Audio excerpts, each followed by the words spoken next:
ભગવાને આ સૃષ્ટિની રચના બહુ સુંદર રીતે કરી છે. સૃષ્ટિની અંદર આકાશ બનાવ્યું, પૃથ્વી બનાવી, દેવલોક બનાવ્યું, અનેક લોકની રચના કરી. આવી રીતે ભગવાને અનંત પ્રકારની સૃષ્ટિની રચના કરી દીધી. અને આજે સૃષ્ટિને નિહાળીને આપણને પણ ખૂબ જ આનંદ થાય છે, સુંદર રચના જોઈને ખુશી થાય છે. તો ભગવાન જ્યારે સૃષ્ટિનું નિર્માણ કરી રહ્યા હતા, ધીરે ધીરે ધીરે ભગવાને માનવની રચના કરી. જ્યારે માનવને ભગવાને ઘડ્યો, મનુષ્યને બનાવ્યો, તો ભગવાન ખૂબ જ ખુશ હતા. એટલા બધા ખુશ કે આજે એને આનંદની સીમા નહોતી. તો દેવતાઓ જુએ છે કે ભગવાને આજે માનવનું સર્જન કર્યું છે, પરંતુ દેવતાઓને જોઈને નવાઈ લાગી કે ભગવાને માનવનું સર્જન કર્યું એ તો ખૂબ ખુશ છે, પરંતુ કેવો બનાવ્યો ભગવાને મનુષ્યને? ન સોનાનો બનાવ્યો, ન ચાંદીનો બનાવ્યો, કે ન કોઈ રત્નોથી એને જડ્યો. બનાવ્યો તો માટીનો બનાવ્યો, અને એમાંય ભગવાન આટલા બધા ખુશ છે. દેવતાઓએ ભગવાનને પ્રશ્ન કર્યો કે હે ભગવાન, તમે મનુષ્યને બનાવ્યો તો અતિ પ્રસન્ન છો, ખૂબ જ ખુશ છો, તો આટલો બધા ખુશ થવાનું કારણ શું છે? આટલા બધા તમે પ્રસન્ન કેમ છો? ત્યારે ભગવાન દેવતાઓને જવાબ આપે છે કે હે દેવતાઓ, આજ મેં જે સર્જન કર્યું છે એમાં હું સફળ થયો છું, એની મને ખુશી છે. તો દેવતાઓ ભગવાનને કહે છે કે ભગવાન, તમે મનુષ્યને બનાવ્યો, ન સોનાથી બનાવ્યો, ન ચાંદીથી બનાવ્યો, ન કોઈ ધાતુથી, ન કોઈ રત્નોથી, તમે એને બનાવ્યો તો માટીથી બનાવ્યો, તો આમાં આટલી બધી ખુશી, આટલો બધો આનંદ અમને કંઈ સમજાતું નથી. ભગવાન દેવતાઓને કહે છે કે હે દેવતાઓ, કોઈ પણ બીજને વાવવું હોય તો સોનાની ધરતી ઉપર ઉગી શકે? દેવતાઓ કહે નહીં. ચાંદીની ધરતી ઉપર ઉગે? દેવતાઓ કે ના. હીરાથી જડેલી ધરતી ઉપર કોઈ બીજ ઉગે? તો દેવતાઓ કહે છે કે નહીં પ્રભુ. તો ભગવાન કહે છે કે અગર માટીમાં બીજને વાવવામાં આવે તો સરસ રીતે ઉગી જાય. ભગવાન કહે છે હે દેવતાઓ, એટલે જ મેં મનુષ્યનું સર્જન માટીથી કર્યું છે. કેમ કે માટીમાં બીજનું રોપણ કરવાથી એમાં વિકાસ થાય છે. એવી રીતે મનુષ્ય અગર પોતાના જીવનની અંદર જ્ઞાન અને ભક્તિના બીજને વાવશે તો એમાં એના જીવનનો વિકાસ થશે. અને જેવી રીતે બીજને વાવ્યા પછી એ બીજને વિકાસ થયા પછી જ્યારે અંકુરિત થાય છે, તેમાંથી એક આખું વટ વૃક્ષ તૈયાર થઈ જાય છે. એવી જ રીતે ભગવાન કહે છે કે એક જીવાત્મા જ્યારે પોતાના હૃદયની અંદર જ્ઞાન અને ભક્તિરૂપી બીજને વાવે છે, તો એમાંથી પણ જે સૃષ્ટિનો સર્જનહાર પરમાત્મા છે, એ પરમાત્માનું હૃદયની અંદર સર્જન થાય છે. એ પરમાત્મા રૂપી ફળની પ્રાપ્તિ થાય છે. તો એટલે સંતો પણ કહે છે, જીવાત્માને સમજાવે છે કે તમે હૈયાના ખેતર ખેડાવો, એમાં ભક્તિના બીજને વાવો. હળ સંતોના હાથે ચલાવો, એમાં ભક્તિના બીજને વાવો. કે આવું જીવન પ્રાપ્ત કરીને ભગવાને આપણને એક હૃદય આપ્યું છે જે બહુ કોમળ છે. અને જેવી રીતે કોઈ બીજને વાવવું હોય તો એના માટે ધરતી કોમળ જોઈએ છે, એના માટે ધરતી ફળદ્રુપ જોઈએ છે. અને એ ધરતી અગર કોઈ પથ્થર જેવી હોય, કઠોર ભૂમિ હોય, વંજાર ભૂમિ હોય, તો એની અંદર હળ ચલાવો તો એ ભૂમિ એકદમ નરમ બની જાય છે. તો અહીંયા સંતો એમ કહે છે કે આ હૃદયરૂપી ખેતરની અંદર અગર એ ભક્તિરૂપી બીજનું રોપણ કરવું હોય તો આપણા હૃદયને પણ કોમળ બનાવવું પડશે. કેમ કે કોમળ ધરતીમાં જ, એ ફળદ્રુપ ધરતીમાં જ બીજનો વિકાસ થાય છે. એવી રીતે નિર્મળ હૃદયની અંદર ભક્તિનો વિકાસ થાય છે. તો એવા હૃદયને નિર્મળ બનાવવા માટે આપણે સત્સંગરૂપી હળને ચલાવવું પડે છે અને સંતો પાસે જવું પડે છે. ત્યારે આપણું હૃદય એટલું સુંદર અને કોમળ બને છે. તો અહીંયા વાત આવી બીજની, કે અગર આપણે ખેતરની અંદર બીજ વાવીએ છીએ તો તમે ઘઉંનું બીજ વાવો, તેમાંથી ઘઉંની પ્રાપ્તિ થાય છે, અનેક ગણા ઘઉં મળે છે. ચણાનું બીજ વાવો તો તમને અનેક ગણા ચણાની પ્રાપ્તિ થાય છે. તમે કોઈ પણ પ્રકારનું બીજ વાવો, જેવું બીજ વાવો એવું ફળ પ્રાપ્ત થાય છે. સંતો એમ કે છે બસ આપણા જીવનની અંદર એ ઈશ્વરના નામરૂપી બીજને વાવવાનું છે અને એ બીજને આપણે વિકસિત કરીશું સત્સંગ દ્વારા, ભક્તિ દ્વારા, સાધના દ્વારા એને આપણે અંકુરિત કરીશું. તો એ બીજનું જે ફળ છે એ ઈશ્વર છે, એ પરમાત્મા છે અને એ પરમ તત્વ એવું છે કે ફળને પ્રાપ્ત કર્યા પછી સંસારમાં બીજા કોઈ ફળની જીવને આશા રાખવી પડતી નથી. એટલું એ મહાન તત્વરૂપી ફળ છે. તો આ સંસારની અંદર આપણે એવા બીજને પ્રાપ્ત કરવા માટે આવ્યા છીએ. તો વાસ્તવમાં કે એ બીજને જેવી રીતે કીધું કે ભાઈ એક સફરજન હોય છે, તો સફરજનની અંદર એનું સર્જનહાર બીજ રૂપે હોય છે. એ જ બીજ જ્યારે તમે જમીનમાં વાવી દો તો એમાંથી જ એ સફરજનનું ઝાડ બને છે અને એમાંથી ફરી પાછા ફળ લાગે છે. તો અહીંયા શાસ્ત્રો આપણા એમ બતાવે છે કે આ સૃષ્ટિનું સર્જન કઈ રીતે થયું. તો કીધું કે એ સૃષ્ટિનું સર્જન પણ નામથી થયું છે અને એ જ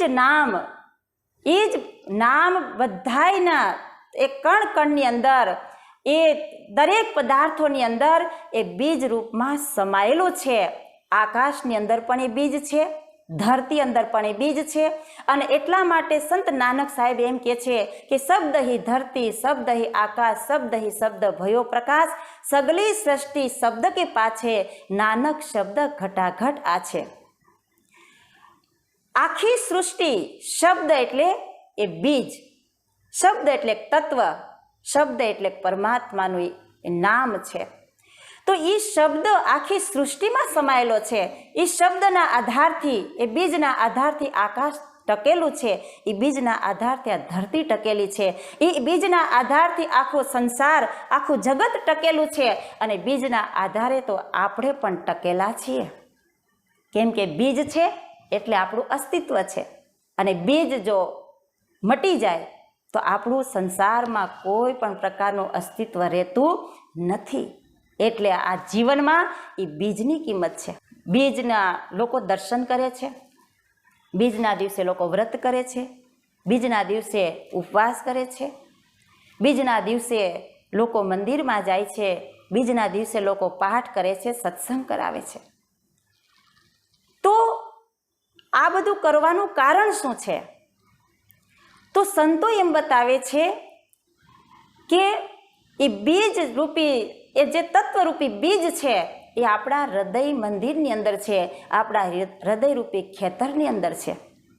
આકાશમાં તો બીજ દેખાય છે એટલે આપણે દર્શન કરી લઈએ છીએ, પરંતુ આપણી અંદર જે બીજ રૂપે પરમાત્મા બેઠેલા છે તો ક્યારે એ બીજ રૂપી પરમાત્માના દર્શન થયા ખરા? બીજ રૂપી પરમાત્માના અગર દર્શન કરવા છે તો એના માટેનું સાધન શું છે? એના માટેનું કયું કર્મ છે કે જીવાત્મા એ બીજરૂપી પરમાત્માને પોતાના હૃદય મંદિરની અંદર પ્રગટ કરી શકે?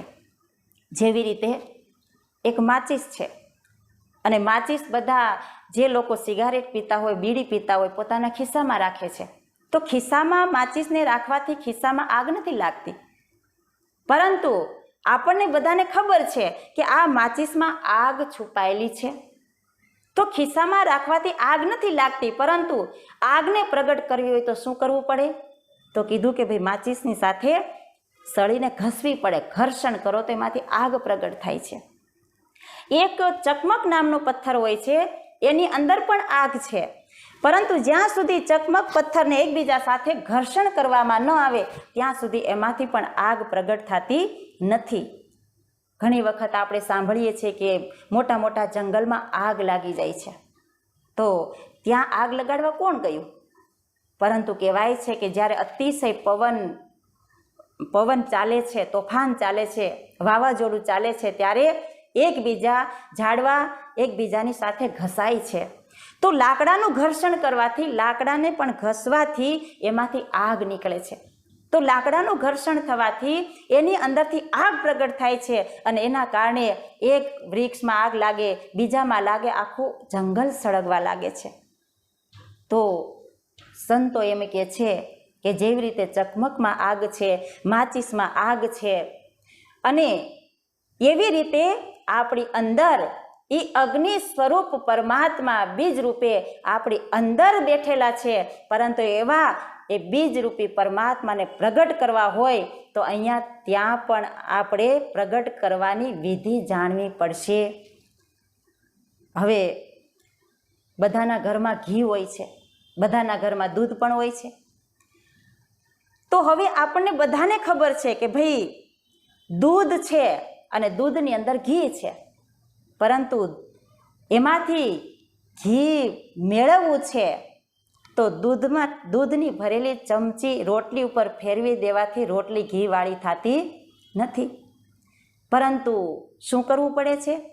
નથી એમાં આંગળી ફેરવવાથી માખણ નીકળતું કે એમાંથી ઘી બની જતું, પરંતુ અહીંયા એક નિયમ છે, એક દૂધમાંથી ઘી બનાવવાની રીત છે. શું રીત છે? તો બધા જાણો છો. ભાઈ દૂધને પહેલાં ગરમ કરો, પછી એની અંદર મેળવણ નાખો, જામી જાય એટલે દહીં બની જાય છે. દહીંને પછી મથવામાં આવે છે. જ્યારે દહીંનું મંથન થાય છે ત્યારે એમાંથી માખણ નીકળે છે અને માખણને ગરમ કરવામાં આવે ત્યારે એમાંથી ઘી તૈયાર થઈ જાય છે. ઠીક સજ્જનો, એવી રીતે સંતો બતાવે છે કે અગર આપણે પણ આપણા હૃદય મંદિરની અંદર એવા પરમાત્માને, જે ઘીના રૂપમાં, ઘી તત્વના રૂપમાં પરમાત્મા બિરાજમાન છે, એવા પરમાત્માને પ્રગટ કરવા છે, તો કીધું કે जिमी दूध की मथन से मिलता है घी यतन से, तिमी ध्यान की लगन से पार ब्रह्म लो निहारा. संतो एम के छे कि दूधने मथवाथी जे माखण प्राप्त थाय छे एम ध्यान की लगन से पार ब्रह्म लो निहारा. अहींया परमात्माने प्राप्त करवा माटे, परमात्माने जोवा माटे, प्रगट करवा माटे ध्याननी विधि जाणवी जरूरी छे. तो कोई पण वस्तुनुं घर्षण थाय छे त्यारे एमांथी वीजળી प्रगट थाय छे. ठीक सज्जनो, अहींया संतो एम बतावे छे के आपणी अंदर सुरता पण छे अने आपणी अंदर नाम पण छे, शब्द छे जे बीज रूपमां छे. अने कहेवाय छे के ज्यारे सुरता अने शब्दनुं मिलन थाय छे, ज्यारे सुरता अने शब्दनी टक्कर थाय छे, बंनेनुं घर्षण थाय छे, त्यारे ई अग्नि स्वरूप परमात्मा जे बीज रूपे बैठेला छे ई परमात्मा आपणा हृदय मंदिरनी अंदर ई प्रगट थाय छे. अने जे परमात्मा आपणी अंदर छे, जेणे आपणने बनाव्या छे, एवा परमात्मानुं दर्शन करवा माटे जीवात्माए पोताना हृदय मंदिरनी अंदर प्रवेश करवो पड़शे. अने एना ज माटे शास्त्रो एम कहे छे के सद्गुरुनी शरणमां जाओ અને જ્ઞાન દ્રષ્ટિને પ્રાપ્ત કરો. અગર સદગુરુ પાસેથી એવી જ્ઞાન રૂપી દ્રષ્ટિ પ્રાપ્ત થઈ જશે તો સુરતા અને શબ્દનું જ્ઞાન પ્રાપ્ત થશે, અને સુરતા અને શબ્દ દ્વારા એ બંનેના ઘર્ષણ દ્વારા એ ઈશ્વરની પ્રાપ્તિ બીજના રૂપમાં આપણા હૃદય મંદિરની અંદર થાય છે. તો એવા જે પરમાત્મા છે, ફળ રૂપે એ પરમાત્માની પ્રાપ્તિ જીવાત્મા કરી શકે છે. બસ આ એના માટેનું મેન મુખ્ય સાધન છે.